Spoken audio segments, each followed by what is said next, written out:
అమరావతి మళ్లీ ముస్తాబోతోంది. అర్ధాంతరంగా ఆగిన తన ప్రయాణాన్ని మరోసారి ప్రధాని నరేంద్ర మోదీ చేతుల మీదుగా ప్రారంభించబోతోంది. అందుకేనేమో నవ్యాంధ్ర నవచరితగా మిగిలిపోనున్న ఈ ఉత్సవాన్ని రాష్ట్ర ప్రభుత్వం ప్రతిష్టాత్మకంగా తీసుకుంది. పనుల పునఃప్రారంభం మొదలు ప్రధాని సభ వరకు అద్రిపోయేలా ఏర్పాట్లు చేసింది. ఇంతకీ పీఎం స్కెడ్యూల్ ఏంటి, ఆయన టూర్ డీటెయిల్స్ ఏంటి?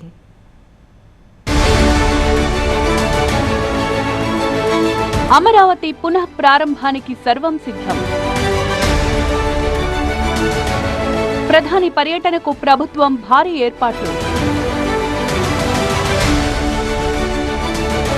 ప్రత్యేక ఆకర్షణగా అమరావతి రీలాంచ్ పైలాన్.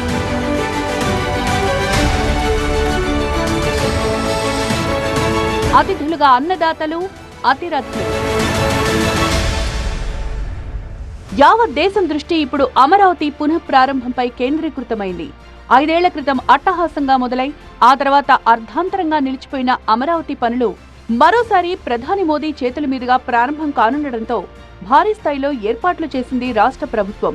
అమరావతి పునః ప్రారంభం మొదలు ప్రధాని బహిరంగ సభ వరకు ఏర్పాట్లలో చిన్న పొరపాటు కూడా జరగకుండా మంత్రులు, ఉన్నతాధికారులు ప్రత్యేక శ్రద్ధ తీసుకుంటున్నారు.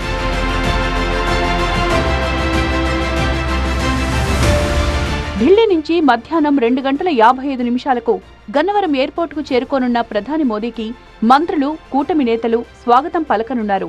ఎయిర్పోర్ట్ నుంచి హెలికాప్టర్ ద్వారా 3:15 వెలగపూడి సచివాలయం దగ్గరికి చేరుకోనున్న ప్రధానికి అక్కడ చంద్రబాబు, పవన్లు వెల్కమ్ చెప్తారు. ఆ తర్వాత హెలిప్యాడ్ నుంచి సభావేదిక వరకు ప్రధాని రోడ్ షో కూడా ఉండనుంది. ఇరువైపులా ప్రజలకు అభివాదం చేస్తూ సభాస్థలికి రానున్నారు మోదీ. సభాస్థలికి చేరుకుని అమరావతి పునః ప్రారంభ కార్యక్రమంలో పాల్గొనున్నారు. అమరావతి పునః ప్రారంభ వేదిక నుంచే రాష్ట్రంలో వివిధ ప్రాంతాల్లో చేపట్టిన రాష్ట్ర, కేంద్ర ప్రాజెక్టులకు శంకుస్థాపనలు, ప్రారంభోత్సవాలు చేయనున్నారు మోదీ.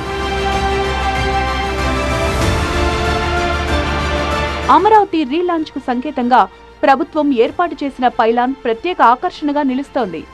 అమరావతి ఇంగ్లీష్ పదంలోని మొదటి అక్షరం ఏ ఆకారంలో ఆ పైలాన్ను ఏర్పాటు చేశారు.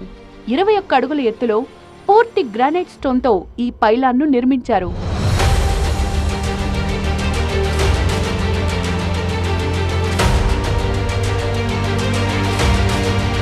ప్రధాని సభా వేదిక వద్దకు వెళ్లే సమయంలో ఏర్పాటు చేసిన ప్రత్యేక విగ్రహం మరో ఆకర్షణగా నిలుస్తోంది. ఆటోమొబైల్ స్క్రాప్తో తయారు చేసిన మోదీ విగ్రహం స్పెషల్ అట్రాక్షన్ గా నిలవబోతోంది. తెనాలికి చెందిన శిల్పులు కాటూరి వెంకటేశ్వరరావు, ఆయన తనయులు కలిసి ఈ అద్భుతమైన విగ్రహాన్ని రూపొందించారు. మోదీ విగ్రహంతో పాటు ఎన్టీఆర్, బుద్ధుడు, సింహం, సైకిల్ సింబల్స్ ని ఐరన్ స్క్రాప్ తోనే తయారు చేసి ఉంచారు.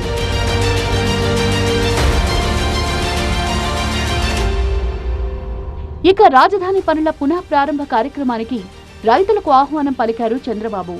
రాష్ట్ర చరిత్రలో కీలక మలుపు కాబోతోన్న అమరావతి పునః ప్రారంభం కార్యక్రమంలో భాగం కావాలంటూ రైతులను కోరిన చంద్రబాబు వారి మంచి మనస్సును రాష్ట్ర ప్రజలు కలకాలం గుర్తుంచుకుంటారని చెప్పారు.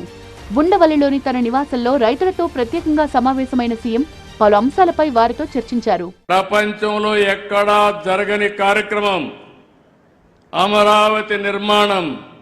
ఒక్క పైసా కూడా ప్రభుత్వ ఖర్చు లేకుండా అక్కడుండే భూమి మీదనే అది అమ్మి అక్కడ ఇన్ఫ్రాస్ట్రక్చర్ డెవలప్ చేసి ప్రజల్ని కోటీశ్వరులు చేసే కార్యక్రమానికి శ్రీకారం చుట్టిన పార్టీ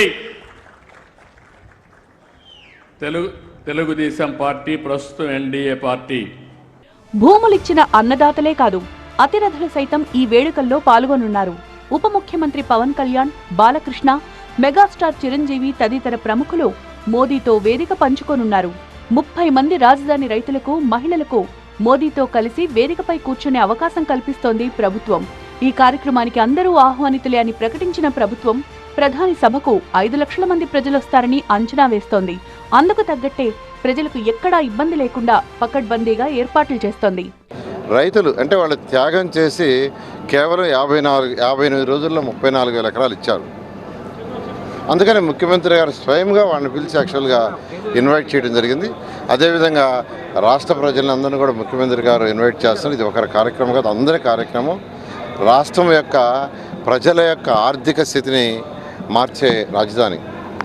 అందువల్ల ప్రతి ఒక్కరూ ఈ యొక్క కార్యక్రమంలో పాల్గొని దీన్ని దిగ్విజయం చేయాల్సిందిగా కోరుకుంటున్నారు. ఈ ఉత్సవానికి హాజరు కావాలంటూ వైసీపీ అధినేత మాజీ ముఖ్యమంత్రి జగన్మోహన్ రెడ్డికి కూడా ఆహ్వానం పంపింది రాష్ట్ర ప్రభుత్వం. ప్రోటోకాల్ అధికారులు ఇప్పటికే జగన్ను కలిసి ఆహ్వాన పత్రికను అందజేశారు. ఇప్పుడు ఇదే అంశం పొలిటికల్ గా ఆసక్తి రేపుతోంది.